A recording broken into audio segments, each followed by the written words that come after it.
Welcome to EFT Nation, your home for all things tapping. For show notes and resources, please visit EFTtappingtraining.com. We are your tapping hosts. I'm Alina Frank. And I'm Craig Weiner. The information provided in this podcast is not a substitute for counseling or medical advice. The information presented here is meant to inspire and educate listeners, but are not guarantees of any kind. Great. I don't know about you, but I am really excited about today because normally it's just you and I on the podcast. Yeah. So, but on occasion we have really special guests like today. Yes. Right. So I'm going to introduce her. So first, hey, LaQuisha, how you doing? I am well. I'm excited to be here. Good. Me too. I'm going to tell people a little bit about you though. So LaQuisha Fun Rose is a licensed mental health therapist. She's a certified EFT practitioner. She's got over 15 years of experience working in the mental health field. And, you know, with EFT and her passion, we're going to talk about that because what she's really into is committed to spreading awareness of equipping individuals with the most effective tools, like tapping, to elevate their mental health and wellness, right? And she specializes, and this is a really cool thing, she specializes in working with millennial women, specifically Black moms, who are survivors of childhood and complex trauma that are living with that kind of uncontrolled stress and anxiety. And they're looking to find relief from that anxiety, and they want more time to focus on their self-care so they can accomplish their personal life goals, whether it be fitness or going back to school, building their careers, whatever. And, you know, she tailors the sessions to the moms. She prioritizes identifying triggers and tapping through the emotional distress that they're experiencing in their lives, whatever that is, and then helping coach them on effective tapping strategies to improve their mental health and their emotional wellness so they can really show up for themselves and their families and be their best self, right? I mean, Yeah, that's a which is just such an awesome niche and just yes. so needed, right? It's so important. So we got a bunch of questions. Mhm. I know I have several. Yeah. Do you want to start just because I introduced her? Sure. So, LaQuisha, I want to ask you how you found EFT. We love asking that question because it's just really interesting how everyone just kind of finds their way to it. What was your journey? That is a great question. It's interesting because I always tell people I didn't find EFT. EFT found me. Yes. And so I guess this is a little bit of my story. After my second child, I noticed that I needed some support with, just managing two children in the home, being a military wife, running a business. And I just felt like there was just a lot of imbalance. Mhm. And so at that time, I had no idea EFT was a thing. Mhm. So I went and sought out therapy Mhm. to support with a lot of anxiety, a lot of perfectionism that was showing up. And my therapist told me to try out EFT. Mhm. And so I was like, okay, I never heard of it before, but let me get on Google, just do my own research. And come to find out, she was talking about a completely different EFT. Uh-huh. Because there is another one. A completely different EFT that is more popular in the therapy world. Uh-huh. Yeah. But I came across emotional freedom technique and I was like, wow, what is this? So I researched emotional freedom technique. I, did a couple of just trainings that, it didn't perfect the craft. But I found a lot of benefit in what I learned. And that's when I really decided, like, this is something that I want to learn more about. Mm-hmm. And so then that's when I stumbled across you and Craig. Oh, yeah. And yeah, that's when our journey started. Okay. And what made you really want to specialize? Yeah. Right. In other words, with Black women moms that are dealing with stress and anxiety and giving their lives. I mean, That's your story, right? Kind of. There you go. Yep.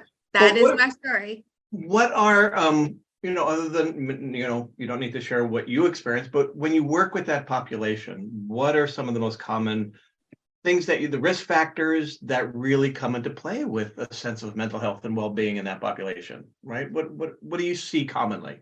Yeah, so a lot of the risk factors, I would say for Black women in general, even before we decide to start our motherhood journey, they're present. And, whether we seek out support or not, they're still there. Mm-hmm. So when we start our motherhood journey, I just feel like that amplifies everything. Yeah. Mhm. And even the thought or decision to become a mom, especially, being a Black woman and knowing that there is a lot of medical racism in the healthcare system, those are things that we have to consider as well that can cause a lot of stress and anxiety with Mhm. navigating systems that weren't created or built for us. And they don't really have us in mind when they're implementing treatment strategies to support us through our pregnancy journey. So, so the risk factors that you're seeing, let's go back since you started it. Risk factors, even before the pregnancy journey, Right. include what? I mean, I have thoughts and ideas, but you know what? Yeah, well, I haven't had tell that us. direct experience. So, as a Black woman and becoming a Black mom, beside even the medical system, what kind of themes do you find working with young Black millennial women, even before the motherhood journey begins? Yes, so a lot of the risk factors before motherhood journey begins, it could look like complex trauma, right? Growing up in systems and societies, whether that's familial, school, professional systems, where there's a lot of racism, a lot of trauma that is connected to who we are as people, Mhm. that we might be holding, whether that's consciously or a lot of times it can be unconscious.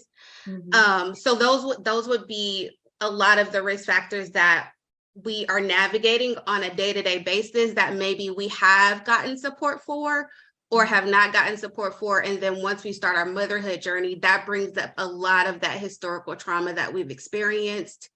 And it would be an opportunity to unpack some of those things. Yeah. So for a woman who's listening now, what would you tell them are signs that they should look for like stress, anxiety, and depression? What should they be aware of?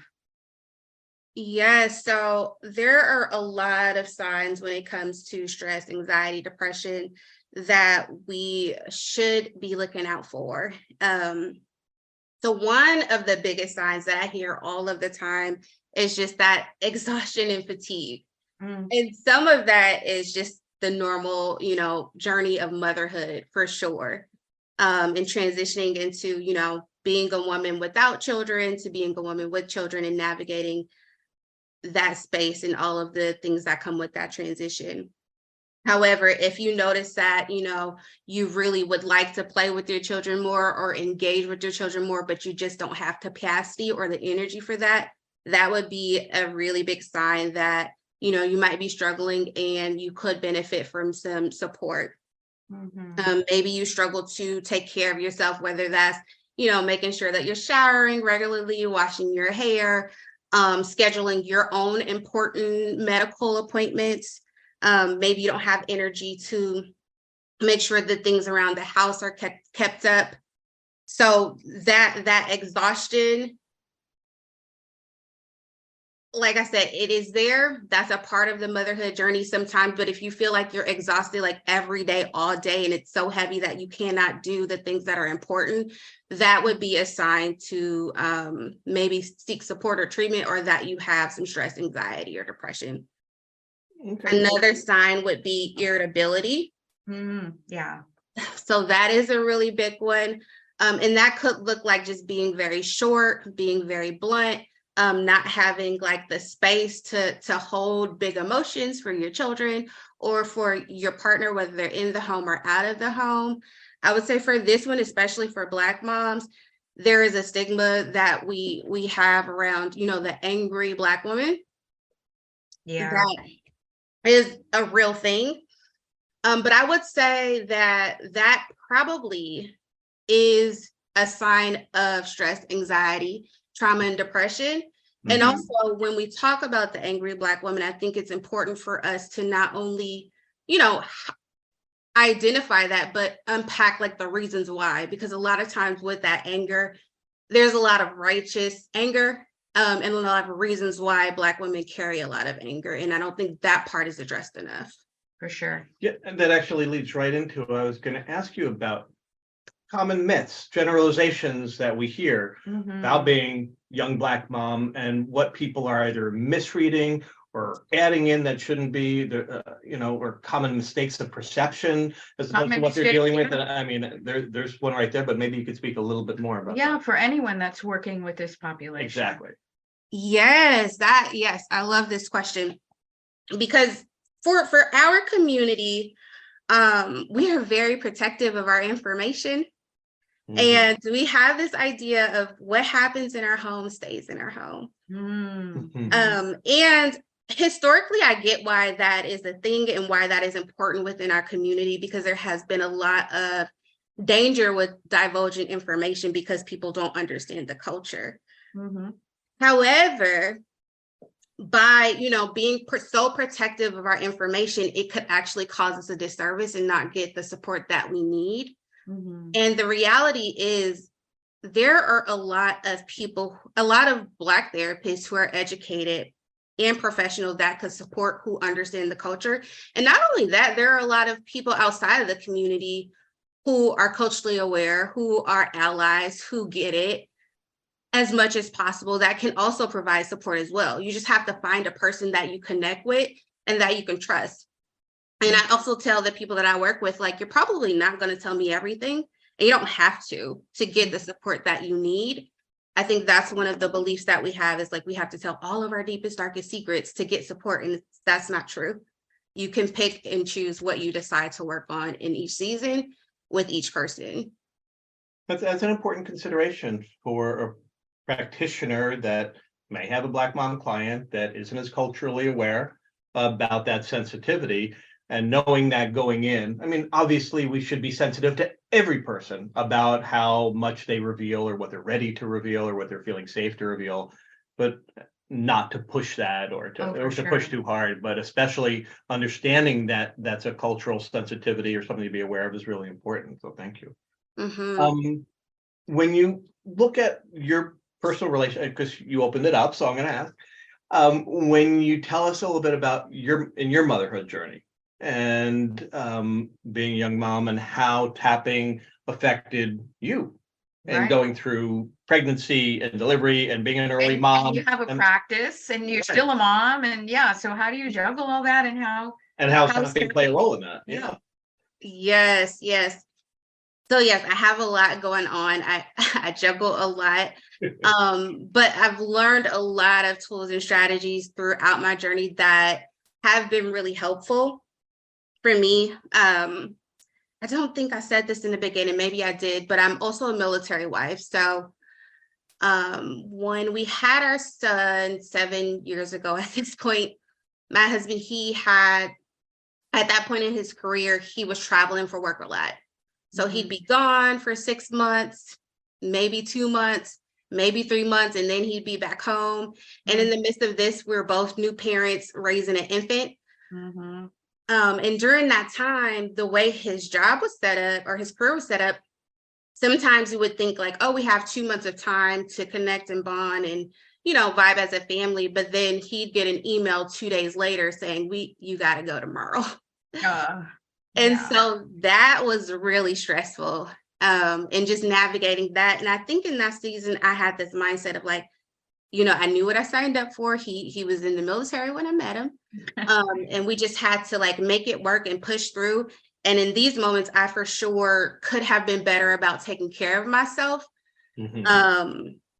And not really pushing through like I thought I had to. Thankfully, I had both of my parents who live 5 minutes away, so they supported as much as they could, but it was just still different, And so that was a part of our journey. Another part of our journey was, I actually was one of those moms who was a victim of medical racism. And I had to do a lot of work around processing the trauma that I experienced with having my daughter. And I think that's when I decided to go to therapy after, realizing I was a mom of 2 and trying to juggle all of these things. And I did not connect the dots that experience of having her in a system that wasn't for me was really impacting the way that I was able to show up for my family. So is tapping something that you've used on your own or with a practitioner? And, please, again, only it's personal. So somebody hears medical racism there's still like, what does that mean? I mean, how is that different? Maybe you can say, where can EFT play a role with that for somebody? So what that means is that oftentimes within the medical system, there are moments where Black women have experiences within their body that feel misaligned. They might be feeling a lot of pain. There might be things that are happening within their body that are causing a lot of complications. Okay. And when we decide to speak up for ourselves, saying something is not right, something feels off, I don't know what this is because this is not my expertise, but I know in my body, there's a disconnect. Okay. Oftentimes what that could look like from a professional is, oh, that's just a part of the pregnancy. Yes. Or you need to lose weight, or you're not doing this thing that you're supposed to be doing. And that's just not true. There's actually a complication that is happening within that woman's body, or even within my body. I can give you guys a little bit of information where me and my daughter's blood types were different, and so different to where I think what was happening was her blood type was like attacking me throughout my pregnancy. And so I was saying, something's off. This doesn't feel right. I'm so exhausted. I can't do anything. And the doctor was like, maybe you need therapy. That's what they said. Wow. Yes. So real dismissal of the concerns. Denial, diminishing, and yeah. Yeah. So, and I don't have this off the top of my head, but I have seen that this is like substantiated by research. There's research behind this kind of discrimination and racism. Yes, it has been researched, and I don't have the numbers off the top of my head, but I know the mortality rates for us are significantly higher than our counterparts. Yeah. And then, so that was your journey early on, being pregnant and then having your child. I can imagine for your clients, things like having the talk with your child or just seeing what they're going through is gotta be like gut wrenching and certainly tappable. For sure. Having the talk with your children around, their experience of being a Black child in America, for sure. And even, a lot of times for us as Black women, we will normalize things, right? Like before, there are times where I have to create space of, it's okay to have these feelings, because a lot of times we suppress those feelings of anger, of irritability, of frustration because of the experiences that we've had out in the community that are, related to racism. So tapping on those things and creating a safe space to say, it's okay to have those feelings here. Like, you get to be your full self here. You don't have to like silence yourself or pretend that you're not upset about something that you deserve to be upset about. So those are other ways that tapping could support someone's journey. I actually had to tap through my experience after having my daughter. We were still in the hospital and some things went down, and I worked with a practitioner to tap through some of those experiences as well. I'm just thinking, as a mom raising kids in a culture in which we're dealing with trying to protect our kids and have them stay safe, and especially as Black children of Black parents in a culture in which there's a lot of challenges to that, and not living in a place of fear either, and using tapping to find some balance, negotiating that. So, I'm just asking your experience of how to help people negotiate that. I hear you. Yeah. I hear you. I think my approach for myself, and even for people that I work with, is we focus on them first. And a lot of times for moms, we fail to do that. We fail to focus on ourselves first. So it's like, let's take it back a step and let's figure out how to support you with all of your big feelings. Because if you have all of these big feelings all of the time, like, how do you keep your child safe? You can't. Right. That's almost impossible. So, it goes back to, how do you take care of yourself? How do you take time for yourself? How do you create safe spaces to have all of these big feelings and process all of these big feelings? How do you, not be the strong Black woman to think that you can do everything and anything, and ask for help, reach out for support, connect to community. So you can find space to show up as your best self to support your children in navigating these spaces. Right. Lovely. Thank you. Yeah. Yeah. Mhm. So, LaQuisha, if someone wanted to find you and the work that you do and reach out, what is the best way that they can contact you? Yes. So one of the ways that they could contact me or to just learn more about what I'm about and what we're about at Holistic Quest is we have an Instagram page. So that would be holistic _quest. And that's spelled WHOLE. So whole listic LISTIC _quest. We also have our website up and running, and that is www.holisticquestwellness.co. Excellent. Well, we'll be sure to put that in the show notes as well. So I want to thank you. I appreciate the work that you're doing out there in the world. So valuable, so needed. Thank you so much for sharing your time and your wisdom with us. Thank you. Thank you. Thank you so much, you guys. This has been a pleasure for sure. Thanks for joining us today at EFT Nation. And remember that you can find show notes and previous episode at EFTtappingtraining.com.